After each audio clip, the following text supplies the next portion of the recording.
Hello guys, आपका अपना YouTube channel prosper math में स्वागत है। गाइस, हम लोग आज तीसरा एक्सरसाइज का लास्ट एंडिंग वीडियो है। तीसरा एक्सरसाइज हम लोग आज खत्म करेंगे। तो आज का वीडियो जो है वो बहुत ही इंपॉर्टेंट है और बहुत ही अच्छा है। इससे बहुत सारे क्वेश्चंस आते हैं एग्जाम्स में। तो आज हमें पढ़ना है, क्या एक्चुअली पढ़ना है, आप लोग वीडियो को लास्ट तक जरूर देखिएगा। बस पढ़ना है हमें आज कि वर्णपट यानी स्पेक्ट्रम किसको कहते हैं, ठीक है। उसके बाद श्वेत कितने रंगों का श्वेत प्रकाश जो है वो कितने रंगों का मिश्रण है, इसके बारे में जानेंगे। फिर हम जानेंगे कि किसी प्रिज्म से अगर श्वेत प्रकाश को गुजारा जाता है तो वो कितने रंगों में विभक्त हो जाता है, वर्णपट किसे कहते हैं। इस तरह से और कुछ जो इंपॉर्टेंट क्वेश्चंस है जो दो अंक 5 नंबर और जो है ऑब्जेक्टिव जहाँ बहुत सारे पूछे जाते हैं। तो आप लोग जो है वीडियो के लास्ट तक जरूर देखिएगा और बहुत ही इंटरेस्टेड और रोचक वीडियो है, तो देखिए आप। चलिए स्टार्ट करते हैं हम कि पहला नोट हम लिख देते हैं सबसे पहले। श्वेत प्रकाश, श्वेत प्रकाश जो है 7 रंगों का मिश्रण है। कितने रंगों का? 7 रंगों का मिश्रण है। इस तरह या विभिन्न रंगों का मिश्रण भी कह सकते हैं। 7 रंगों का मिश्रण है। ये किसने कहा था? तो ये न्यूटन ने कहा था कि जो है श्वेत प्रकाश 7 रंगों का मिश्रण है। तो आप लोगों से यही पूछ देगा ये कैसे होता है, क्यों होता है, ये हम लोग अभी प्रयोग के द्वारा भी जानेंगे। या 7 से अच्छा होगा, यहाँ पे लिख देते हैं कई रंगों का,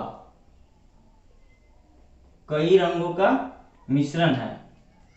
अब आइए उसका दूसरा पॉइंट बनता है, इसी श्वेत प्रकाश को विभिन्न अवयवों या रंगों कह सकते हैं, विभिन्न अवयवों में विभक्त होना, बट जाना, विभक्त होना वर्ण विक्षेपण कहलाता है। क्या कहलाता है? वर्ण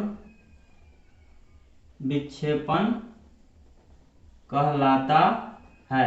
अब वर्ण विक्षेपण होता कैसे है, इसका प्रयोग कैसे किया जाता है, आइए हम लोग जानते हैं। तो इसके लिए हम क्या करेंगे, एक इस तरह से प्रिज्म ले लेंगे, इस तरह से एक प्रिज्म ले लेंगे और यहाँ पे हम जो है इस तरह से इसमें श्वेत प्रकाश, इस तरह से ये जो है सनलाइट है, ठीक है।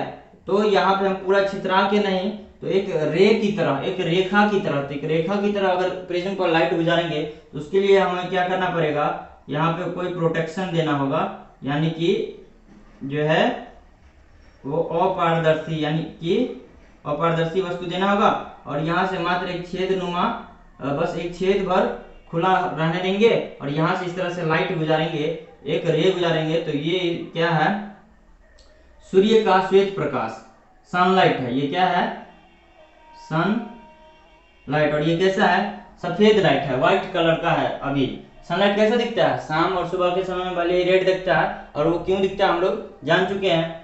तो चलिए थोड़ा एक सेकंड में बता भी देते हैं कि शाम और सुबह में सूर्य का प्रकाश जो है लाल दिखता है, क्योंकि वो लाल रंग को ज्यादा विक्षेपित करता है। वैसे अभी हम फिर जानेंगे इसके बारे में। तो चलिए, लेकिन दोपहर के समय में सूरज का रोशनी पूरा व्हाइट होता है। तो इस तरह से है कि वैसे एक्चुअली होता भी है, सूर्य का रोशनी जो है व्हाइट ही होता है, उजला ही होता है। तो उजला किरण को हम इस तरह से प्रिज्म पर ले जाएंगे और प्रिज्म से ये जब बाहर आएगा, इस तरह से जब प्रिज्म से बाहर आएगा तो ये क्या होगा? वर्ण विक्षेपण करेगा इस तरह से, ठीक है। और यहाँ पे एक पट्टी बनाएगा और ये इस पर क्या कितना कलर करेगा? तो 1 2 3 4 5 6 7 1 2 3 4 5 6 7 ये कितने रंगों में बंट जाएगा? 7 रंगों में विभक्त हो जाएगा, ठीक है। तो इस तरह से ये जो 7 रंग है, ये है प्रिज्म। इसको क्या बोलेंगे? ये प्रिज्म हो गया, ठीक है। तो यहाँ पे ये कितने कितने रंगों में बढ़ जाएगा, तो हम यहाँ लिख देते हैं बैंगनी। कैसा? बैंगनी,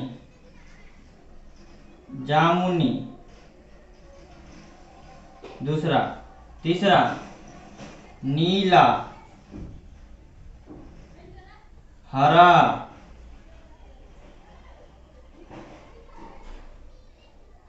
पीला, और ऊपर में जो होगा वो कैसा दिखेगा, लाल, यानी कि बैंगनी, जामुनी, नीला, हरा, पीला और लाल, इस तरह से ये 7 रंग में विभक्त हो जाएगा। तो इसका पहला पहला वर्ड जो हम ले लेंगे तो ये बनेगा इस तरह से, बैजानी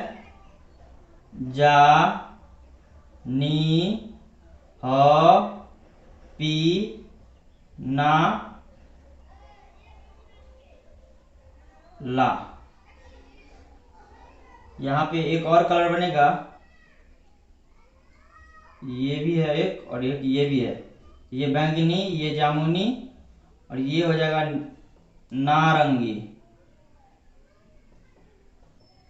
नारंगी और ये हो जाएगा ऊपर में सबसे लाल।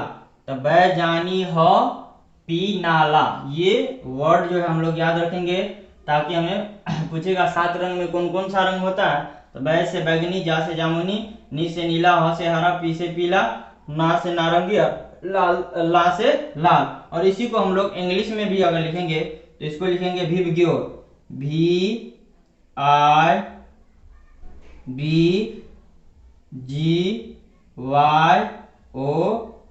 विबग्योर, यानी कि V for violet, I for indigo, B for blue, G for green, Y for yellow, O for orange और R फॉर रेड। ठीक है, तो हम यहाँ पे 2 वर्ड लिख देते हैं शॉर्टकट में। एक पहला क्या, बैजानी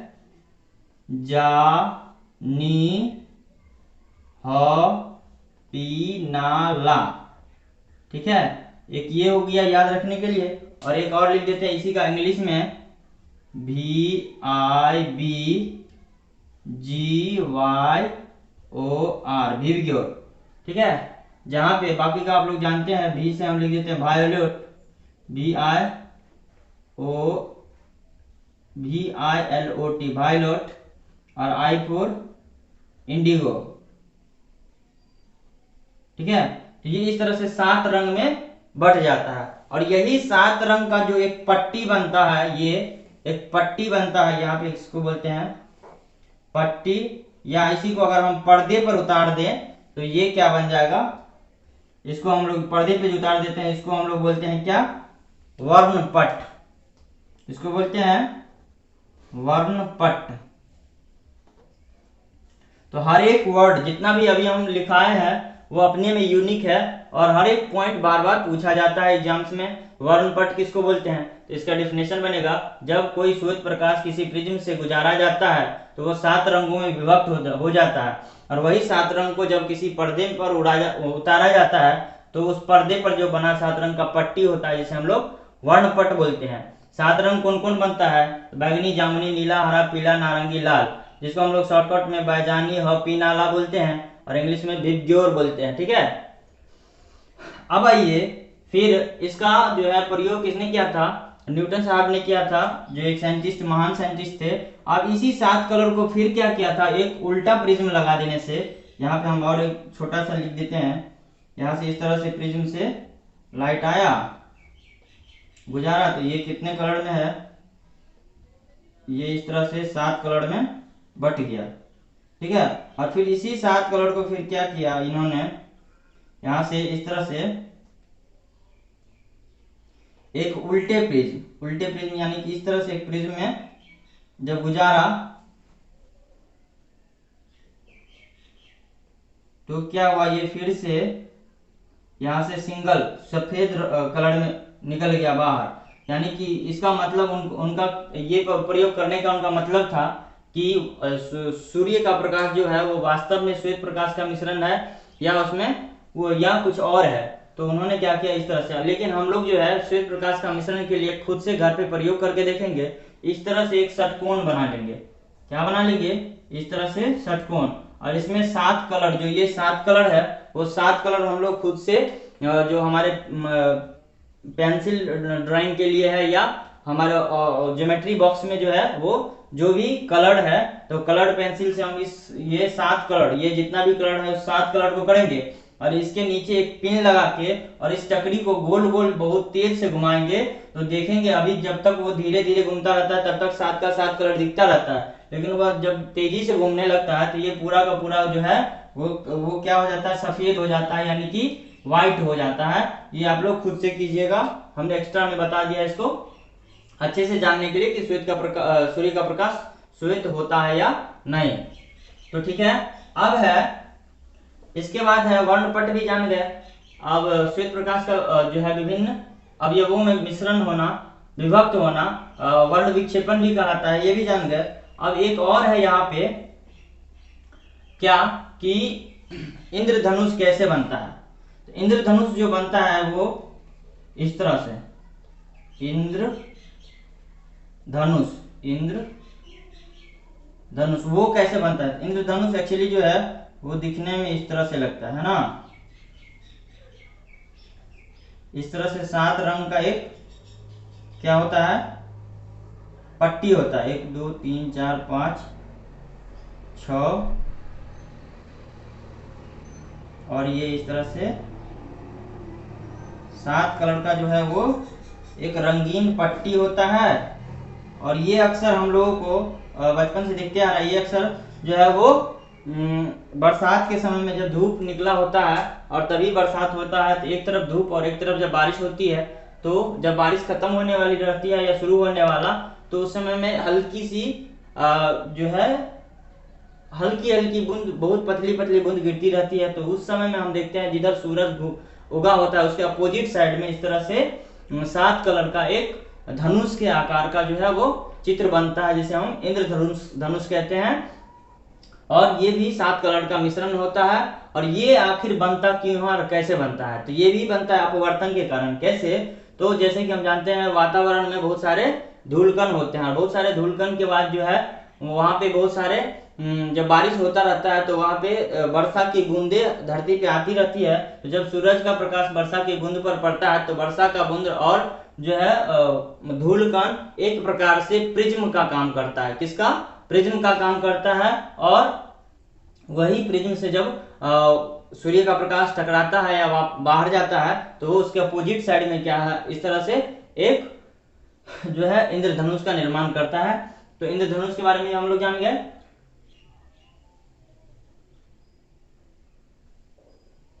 अब है एक क्वेश्चन, आकाश का रंग नीला को क्यों होता है। आकाश का रंग नीला इसलिए होता है कि इसका भी वही डेफिनेशन होगा, आप लोग याद रखिएगा और नोट भी कर लीजिएगा। बस हम बोल देते हैं कि वातावरण में जितने भी धूलकण है और वायु है, तो सूर्य से आती हुई प्रकाश की किरण क्या होता है, नीले प्रकाश को ज्यादा अपवर्तित करता है, यानी नीला रंग को ज्यादा क्या होता है, विक्षेपित करता है। इसलिए हमें धरती से ऊपर देखने पर आकाश का कलर जो है वो नीला दिखता है। ठीक है, उसका सूर्य का रंग सुबह और शाम में लाल क्यों होता है, क्योंकि वो लाल रंग को विक्षेपित करता है, इसलिए लाल रंग होता है। अब लास्ट वीडियो का पॉइंट है और लास्ट है क्वेश्चन एक जो हम इसे बताते हैं अच्छे से, क्या कि उसमें है ये जो अभी हम 2 पॉइंट लिखाने जा रहे हैं, ये सबसे इंपोर्टेंट है, वीवीआई है और बहुत ही ज्यादा कंफ्यूजन करने वाला सवाल है। आज का वीडियो जितना भी है वो खास करके जो है 10th पास आउट जो कॉम्पिटिटिव लेवल का तैयारी भी करते हैं, कंपटीशन का भी एग्जाम देते हैं, तो उनके लिए भी ये एक तरह से रिवीजन का वीडियो है। अगर आप लोग इस वीडियो को देखते हैं तो इससे बहुत सारे क्वेश्चंस आप लोगों को रिवाइज हो जाएंगे। तो आप लोग वीडियो को लास्ट तक जरूर देखिए। और ये अभी जो पॉइंट बताने जा रहा है वो प्रॉपर 9th 10th के अलावा जो है वो कॉम्पिटिटिव के स्टूडेंट के लिए भी, जो सीनियर या जूनियर जो भी स्टूडेंट है उनके लिए वीवीआई है। तो आइए हम देखते हैं। ये बहुत ही कंफ्यूजन वाला भी सवाल होता है जिसको हम लोग याद कर तो लेते हैं लेकिन फिर बार बार भूल जाते हैं। तो आइए हम यहाँ पे लिख देते हैं किस तरह से, बैंगनी रंग का तरंगदैर्घ्य जो होता है, तरंगदैर्घ्य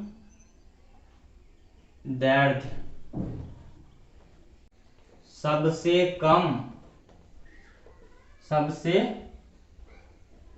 कम और लाल रंग का तरंगदैर्घ्य सबसे अधिक होता है। इसको हम लोग याद तो कर ही लेंगे, एक पॉइंट और लिखा देते हैं और इसको समझ के याद करेंगे तो और अच्छे से हमें हमेशा के लिए याद हो जाएगा और हमारा कंफ्यूजन जो है वो भी दूर हो जाएगा। दूसरा है वर्ण विक्षेपण में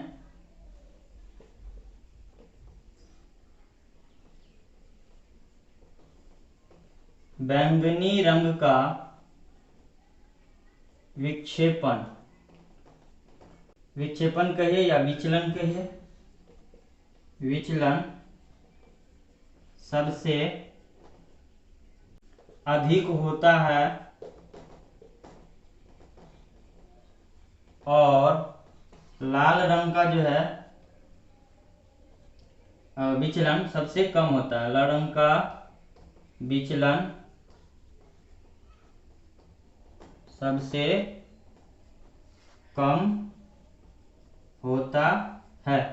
तो बैगनी, यहाँ पे हम लोग जानते हैं यही दो क्वेश्चन है, यही दो पॉइंट है जो ऑब्जेक्टिव में बार बार घुमा फिरा के पूछे जाते हैं और हमें याद बार बार हो जाता है, फिर भी हम लोग भूल जाते हैं। तो वो क्या है, बैगनी रंग का तरंगदैर्ध्य सबसे कम और लाल रंग का तरंगदैर्ध्य सबसे अधिक होता है। दूसरा, वर्ण विक्षेपन में बैगनी रंग का विक्षेपन, बैंगनी रंग का विक्षेपन या विचलन सबसे अधिक, बैंगनी रंग का तरंगदैर्ध्य सबसे कम लेकिन विचलन सबसे अधिक होता है, और लाल रंग का तरंगदैर्ध्य सबसे अधिक लेकिन विचलन सबसे कम होता है। यही में सबसे ज्यादा कंफ्यूजन है कि बैंगनी रंग का तरंगदैर्ध्य सबसे कम लेकिन विक्षेपन सबसे ज्यादा, और लाल रंग में तरंगदैर्ध्य सबसे अधिक लेकिन विक्षेपन सबसे कम होता है, क्योंकि अलग अलग रंग का हम जानते हैं तरंगदैर्ध्य जो है वो अलग अलग होता है। तो बैंगनी कलर का तरंगदैर्ध्य कितना होता है, अभी हम लिख देते हैं, 400 से लेकर 440 nm, nm का मतलब हुआ नैनोमीटर, 400 से लेकर 440 नैनोमीटर तक जो है इसका तरंगदैर्ध्य होता है, ठीक है। और लाल रंग का तरंगदैर्ध्य कितना होता है सबसे अधिक,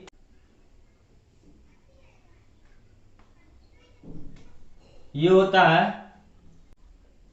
620 से लेकर 700 नैनोमीटर तक के बीच में इसका तरंगदैर्ध्य होता है। ये भी इंपॉर्टेंट क्वेश्चन है, इसी में ये दो क्वेश्चन पॉइंट आउट करते हैं, इसमें दो और ऑब्जेक्टिव लग गया है। पहला क्या, बैंगनी रंग का तरंगदैर्ध्य कितना होता है, 400 से 440 सबसे कम नैनोमीटर, और लाल रंग का तरंगदैर्ध्य सबसे अधिक होता है 620 से 700 नैनोमीटर यानी कि सबसे अधिक। और विक्षेपन के बारे में हम जानते हैं, विचलन यानी कि विक्षेपन रंग का जो है वो चितराना या रंग का कलर का विक्षेपन होना या विचलन होना, वो उसके बारे में है। तो ये विचलन जो है बैगनी का सबसे सबसे अधिक होता है और लाल रंग का विचलन सबसे कम होता है। तो गाइस तीसरा एक्सरसाइज भी जो है वो आसानी से खत्म हो चुका है। और इसी तरह से अगला एक्सरसाइज जो है वो हम लोग अगले वीडियो से देखेंगे। धन्यवाद।